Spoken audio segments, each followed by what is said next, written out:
Daymond John is the highly successful founder of sportswear clothing manufacturer FUBU, which stands for Us, By Us. And with his financial success, Daymond would go on to become a media personality and Shark Tank participant. But his success almost didn't happen. He had the sales to start the business, but the youthful entrepreneur failed to factor in the length of the cash flow cycle he designed, starting with 120 days it took to order prepaid fabric to the killer, the 120-day payment terms he offered to his customers. The latter basically converted sales proceeds to a zero-interest rate 120-day customer loan, which caused Daymond to be nearly out of cash and on the brink of failure as new orders were pouring in. He had created a company having a cash flow cycle, and that's the spread of time between its cash outlay and the ultimate cash receipt of close to 300 days. Welcome back to the Value Equation channel in our series, How to Get Business Rich. I'm Chris Volk, author of The Value Equation, a business guide to wealth creation for entrepreneurs, leaders, and investors. And you're about to dive into basic business model fundamentals that Daymond John would like to have known as he was starting his business. Like most other multimillionaires and all the members of the Forbes 400 list of richest Americans, Daymond John became wealthy from owning shares in businesses he created that produced investor returns exceeding investor expectations. And by now, you know the 5 elements of investor returns and have a good idea of the long-term investor return expectations that you'd like to beat. Because delivering annual returns greater than the 8 to 10% investors generally expect delivers nice returns from the first 4 return sources, together with return turbocharging from that 5th source. And that's cash flow multiple arbitrage, and comes from making your company's equity worth more than it cost. As a 2-time public company founder, cash flow multiple arbitrage is often called the wholesale to retail trade. We started our companies to deliver higher wholesale returns to founding stockholders. And then we took the companies public, and the share price got marked up to retail as a result of the cash flow valuation multiple arbitrage. The retail shareholders were content to receive a lower rate of return. But now it's time to graduate to corporate return drivers that enable return delivery. We are about to enter the world of business model dynamics, and this is where the math part of getting business rich starts. The good news, it's mostly middle school math with a little high school math thrown in. Being a math wizard is definitely not a requirement for entrepreneurs, but knowing basic business math is, so pay attention. At the highest level, there are just 6 drivers of company returns.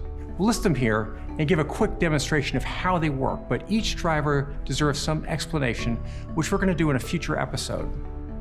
The 6 drivers are sales, business investment, operating profit margin, the percentage of other people's money, or OPM, you use, the cost of that OPM, and finally, the maintenance capital expense requirements that you have annually.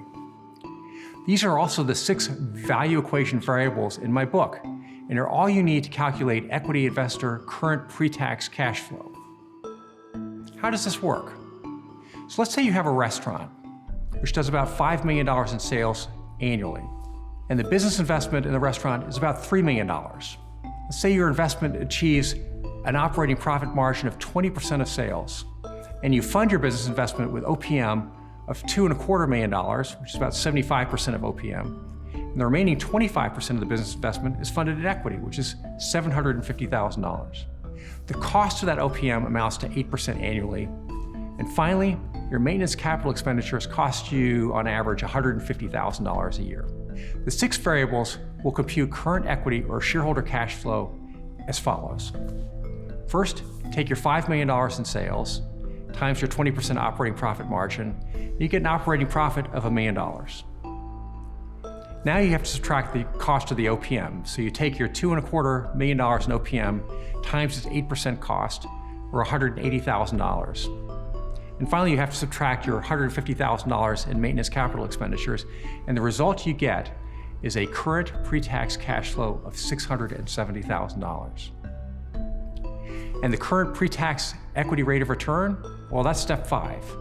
You take your $670,000 in current pre-tax equity cash flow, you divide it into your $750,000 in equity, and you have a current pre-tax return of 89.3%.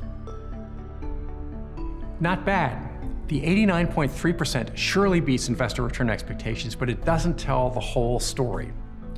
Corporate taxes are going to average about 25%, which would make your after-tax return about 67%. Now, you may elect to pay some of the 67% equity return out in the form of dividends, which is the first shareholder return source.